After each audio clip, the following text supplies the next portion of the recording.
Posted by you/disgruntled_veteran on June 27, 2022 in r/teachers. My last day plus obeying orders equals yelled at 3 times. Since Friday, I am no longer a school administrator. I technically have another week to work, but I took vacation during that time because, well, screw them. Now, I spent the last week packing up, giving aid and comfort to my, now former, staff, and causing problems for the new administrators who are a-holes. Now, besides giving the entire staff a year free from additional PDs, I wasn't planning on causing any more problems. Just quietly leave and drive off into the sunset. Shane style. But no. Apparently, I don't deserve a quiet week. The new principal, demoted from assistant super, and her new teacher on assignment, TOA, decided, for some reason, to be rude to me. There was only one response to that. I aimed to misbehave. How were they rude to me, you ask? First off, they ordered me to hurry and clean out my office.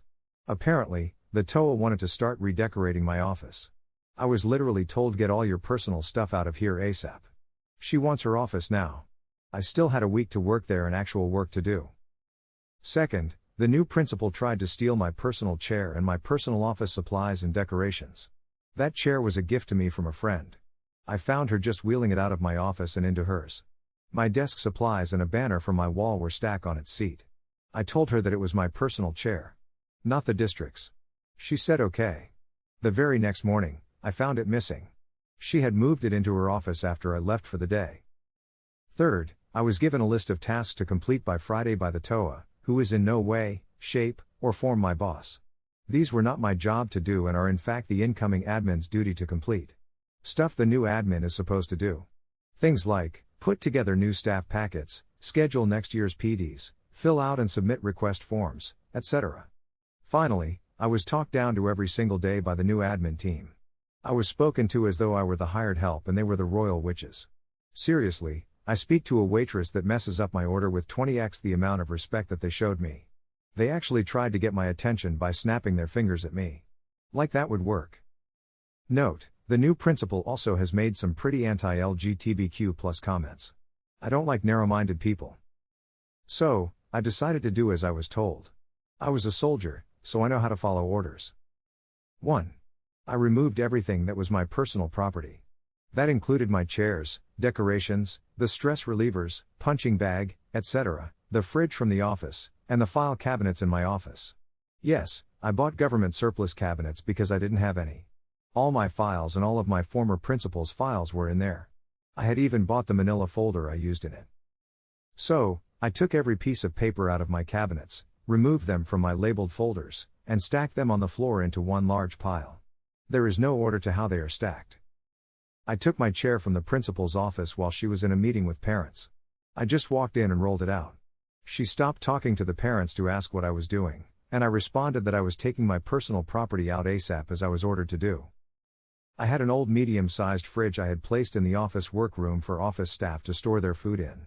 But it is mine, so I took the fridge. I brought it right out the front door and loaded it into my truck.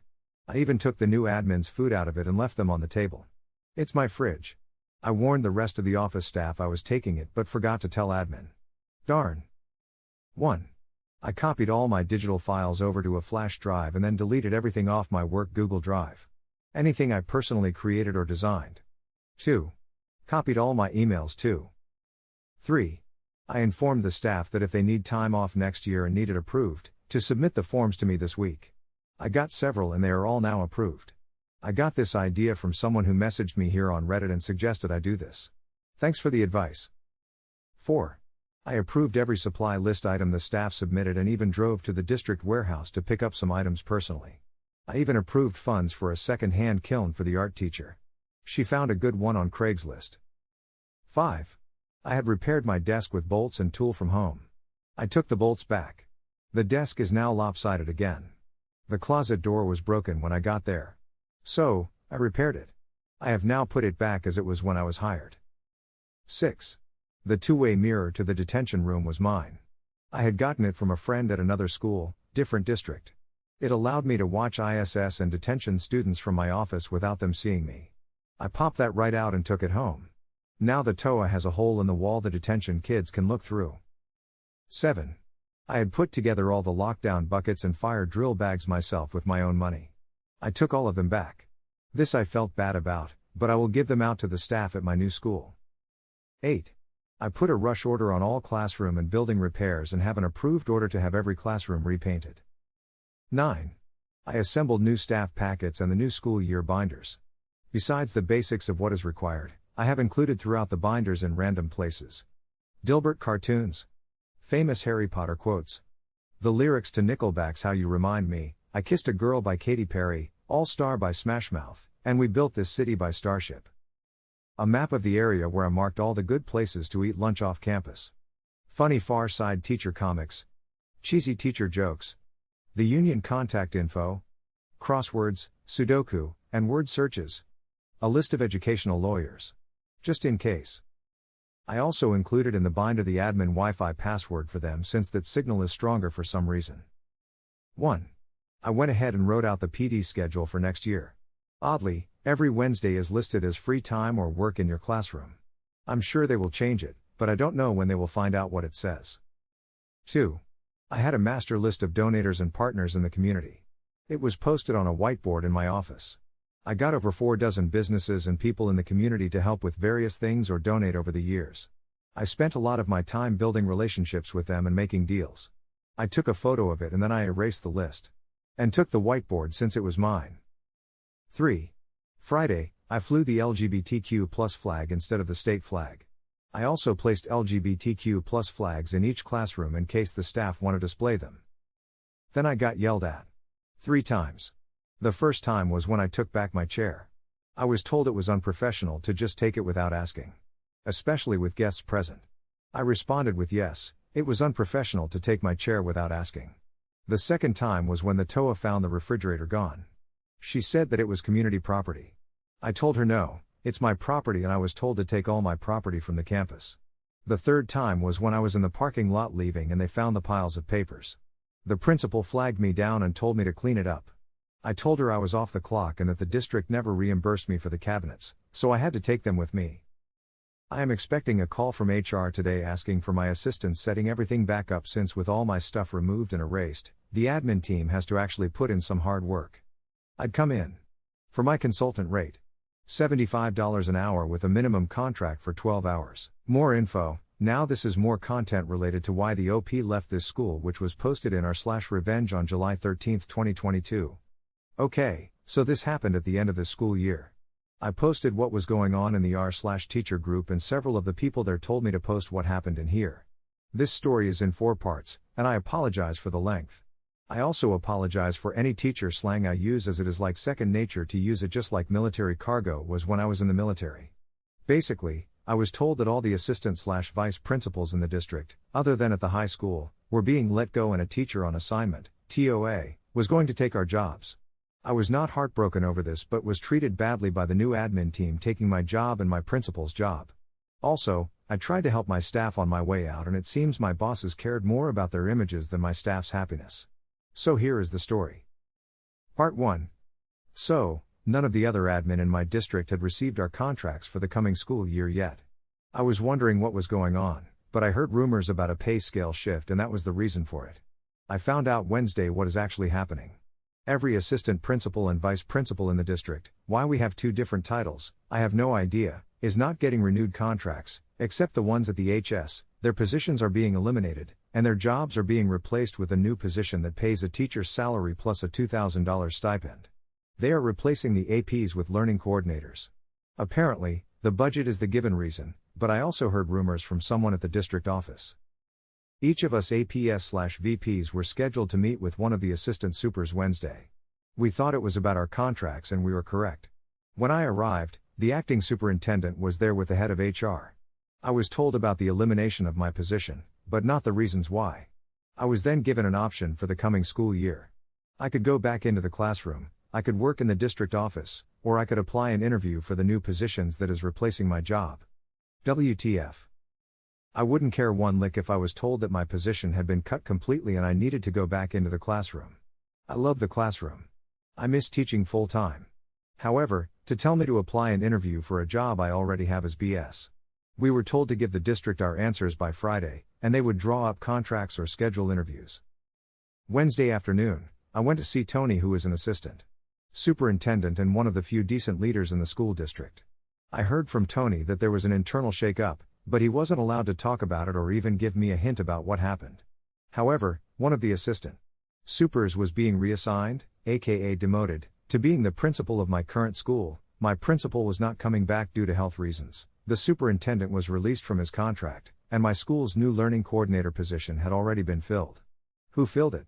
A school counselor from one of the high schools who just happens to be a friend and lackey of the assistant super that is now the new principal. So, early this morning I gave them my answer. I decided that I didn't need until Friday to decide. I tried to make sure I sounded professional, but I made sure that my message was getting across by speaking with authority. I went into the acting superintendent's office and told him that I thought that laying off a bunch of people so they could hire others to do the same job but at less pay was bullshit. I told him that the way the school district handled certain situations was idiotic. I then gave several examples. I next told him that he was going to ruin a perfectly good school with an amazing team of educators by putting a lazy, mean, parent-pleasing person in as its new principal and letting her put a lackey in as her second in command. I said that she was as useless as a screen door on a submarine and as mean as Dolores Umbridge. I finished the 3-minute speech by stating that I will work my ass off and finish the school year strong.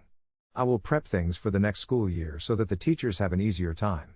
I also let him know I would never work at or recommend the district to anyone ever again. Then I left letting him know that I expect an amazing letter of recommendation by the end of the school day Friday afternoon since I earned it for my service the past few years. So, what am I going to do now?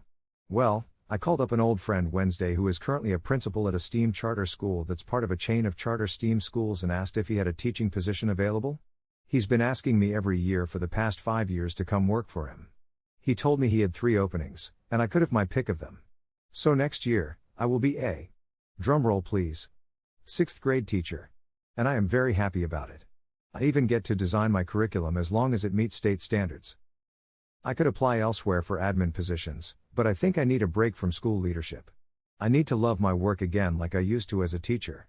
Yes, there were many challenges and sometimes I hated going to work, but I do love being a teacher. I feel bad for my current staff because the regime change will hit them hard, but there is nothing I can do about it. I wish I could help them.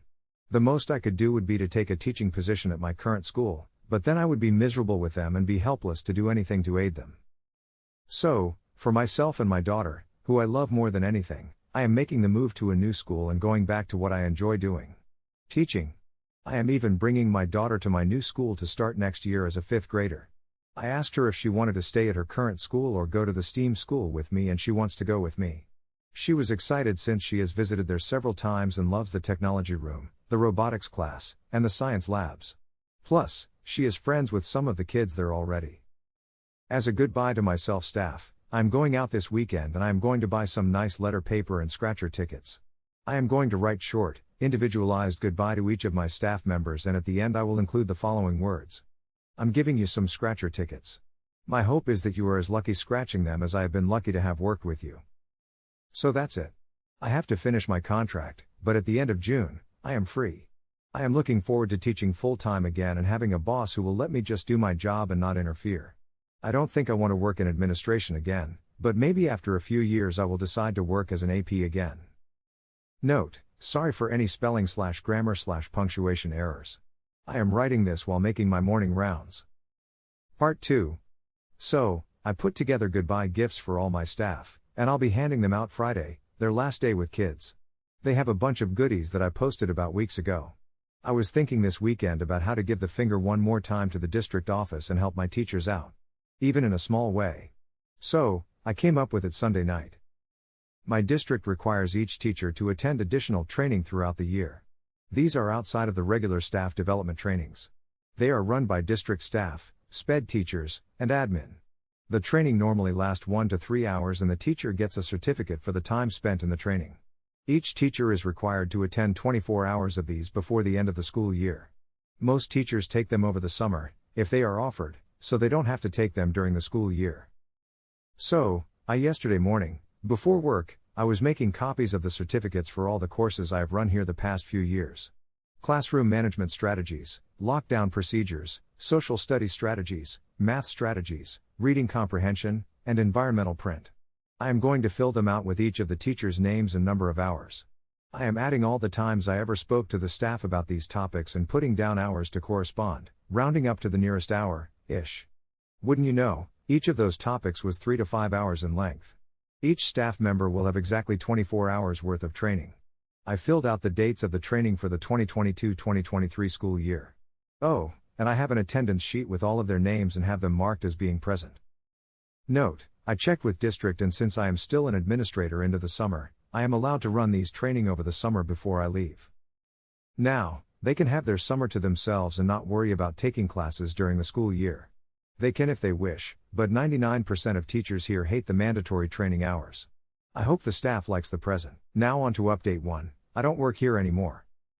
So, as some of you know, I left the world of being an administrator a few weeks ago.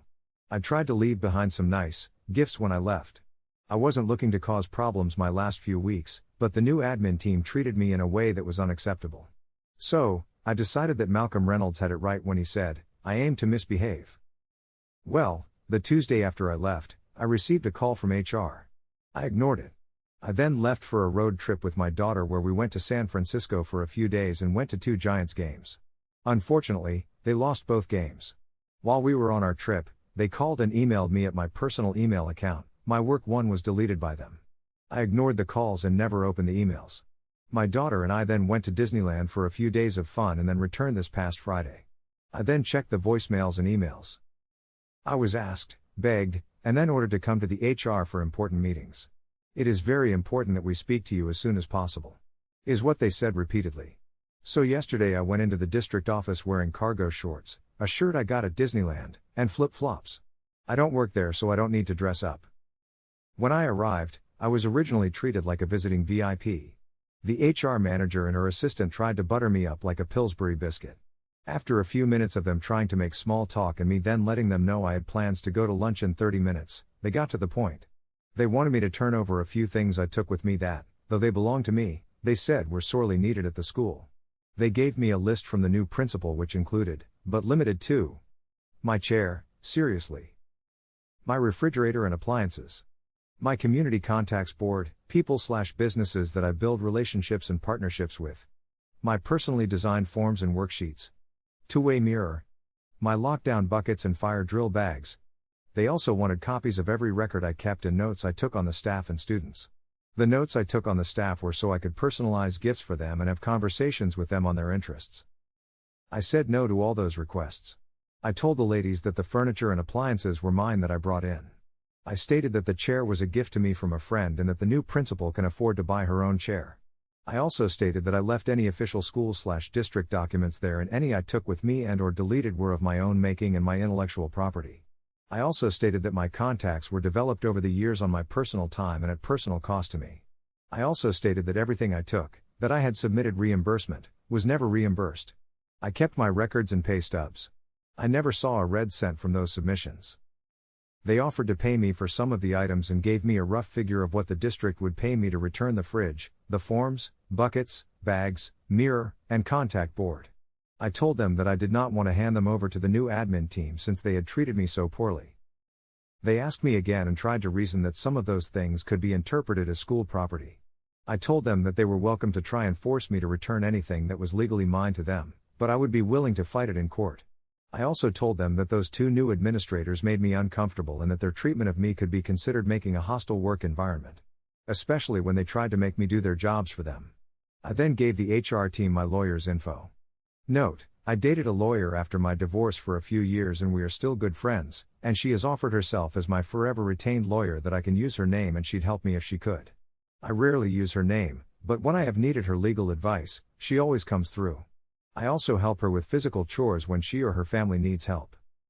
I then wished the lady a good school year in the term to come and left. I doubt I will ever hear from them again. Now on to update 2, Karens with power are as dangerous as they are annoying. Ever notice that there are always people out there that just have to break beautiful things? The people who see a sandcastle and stomp on it, or the idiots who visit Stonehenge and carve their names into it. Why? Note, the new principal is the kind of person who smiles when things go wrong because she has already thought of someone to blame it on. So as some of you may know, I am starting my new job in a week and a half. I haven't heard back from my old district since I met with their HR department after my road trip with my daughter. But Monday I heard from the senior secretary, aka office goddess, of my old school. She's been at the school for something like 20 years and knows everything that is going on there. It's her turf. She cares about the kids and the staff, and she is amazing. Well, I got a call from her, and she asked if I would do a welfare phone call to one of my former staff members who we will call Beth. I asked her why she wants me to call and why me instead of the someone who still works there. I don't work there anymore, and I am sure someone at the school would be better suited for it, like a counselor. Then she told me why she wanted me to call. So, the new principal and TOA have made several changes to the school in their short time there. According to the office goddess, they have 1. Eliminated the house system. The old principal and I created 4 houses to have the kids compete year-round for points with prizes for the top house each year. 2. Moved 8 teachers to different grade levels at the last minute. Including moving a teacher who has spent her career, 15-ish years, only teaching kindergarten to teach the 6th grade. 3. Cancelled several staff activities including the monthly breakfast bash and the welcome back competition, usually laser tag or bowling. 4. Ordered special office desks for themselves that can be raised and lowered depending on if they want to sit or stand. She said that the ones ordered run something like $500 a pop. 5. But worst of all, they moved the librarian, Beth, to teach middle school ELA. Now Beth is a very kind and well-liked staff member.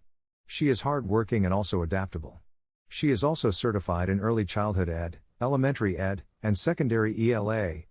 She also has cancer. She has been fighting it for a few years now. I've watched her struggle and keep fighting it. I've also watched a healthy athletic woman of about 130 pounds drop to a pale shadow of that which couldn't weight more than 90 pounds soaking wet. Beth was a teacher for years at my old school, but a while back, when she found it hard to teach while going through chemo, I made her the librarian and fought to keep her at her teacher's salary.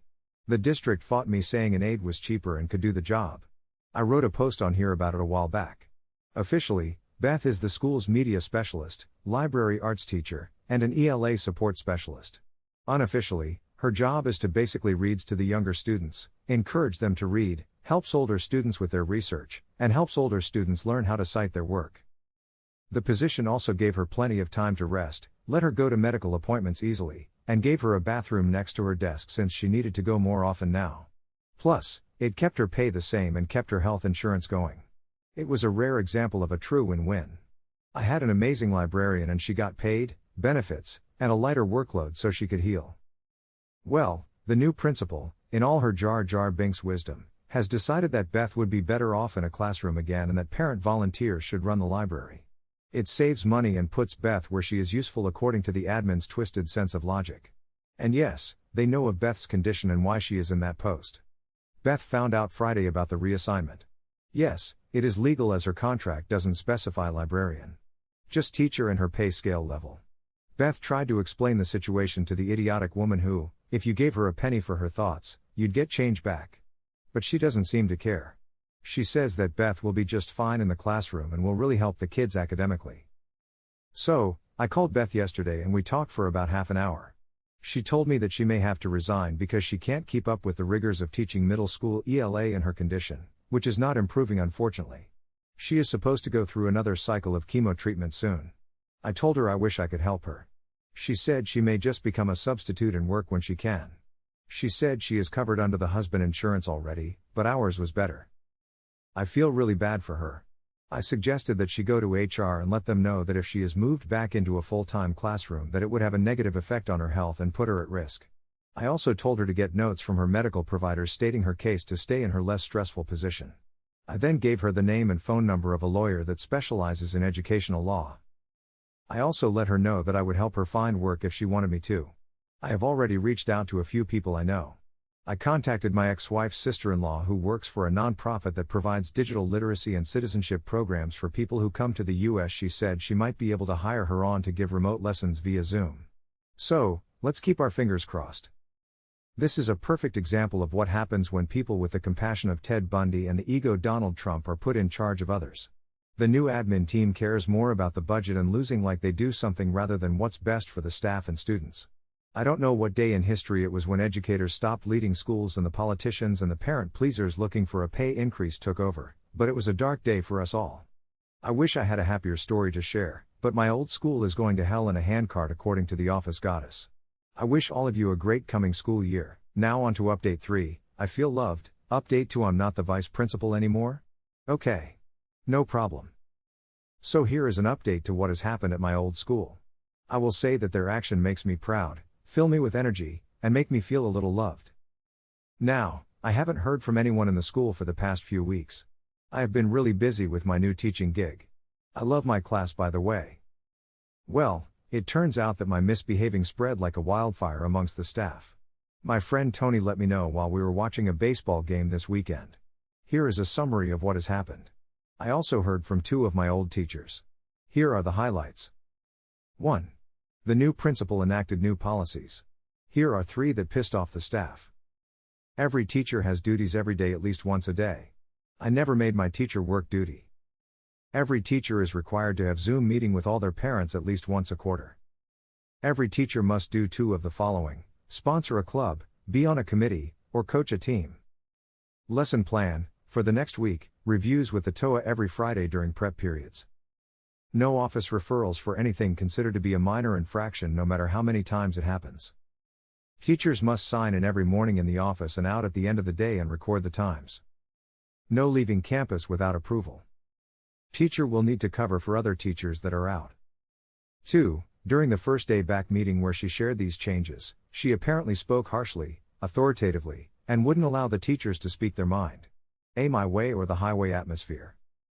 3. In response to the above and more, together over a dozen teachers took their welcome back baskets, a school mug, cheap candy, post-its, and pens, and slammed them on the principal's desk and voiced their displeasure. She threatened to write them up. They threatened to quit. This was their first day back from summer break. 4. The new principal got tired of them mentioning that I never made them do these things, so she lost it and disgruntled_veteran isn't here anymore. You are not to mention him anymore. I'm in charge here and he can take his retarded ideas and shovel them up his ass. Apparently, she immediately regretted saying that and tried to backpedal. 5. Half the teacher who heard the above went to HR and filed complaints about being yelled at, the uses of the word retarded, and even claimed they felt sexually harassed by her statement about shoving thing in my ass. I don't know how serious HR took them. 6. Multiple staff members threatened to not renew their contracts at the end of the year. They said they can get teacher jobs anywhere due to the shortage. One even threatened to give her 30 days notice right there. 7. Multiple staff members complained to the union who contacted the district and stated that the policy changes that were not in place last year and not in their contracts. 8. 2 staff members complained to the union and HR about the principal removing the LGBTQ+ flags from their classrooms. They aren't in FL. 9. The superintendent had a meeting with the principal. Tony couldn't get into all the details, but basically, she was told that if she doesn't drop the BS, stop pissing the staff off, and gets any more serious complaints that she will be removed from her post. My old staff members said that for the past 2 weeks, she hasn't left her office. She never see her and only the TOA is sending emails. I guess only the TOA is running Wednesday meetings and she is clueless on what to do and wastes a lot of time. So, the staff stood up for themselves, and me to a point, and they came out on top. I am very proud of them. Also, mini update from the comments section about Beth the librarian. Posted by Bert the Nerd. Any updates about the librarian lady? OP responded with, yes. She got a job at my ex-sister-in-law's company. It's a non-profit educational foundation. She brings in pretty good money and they have good medical benefits.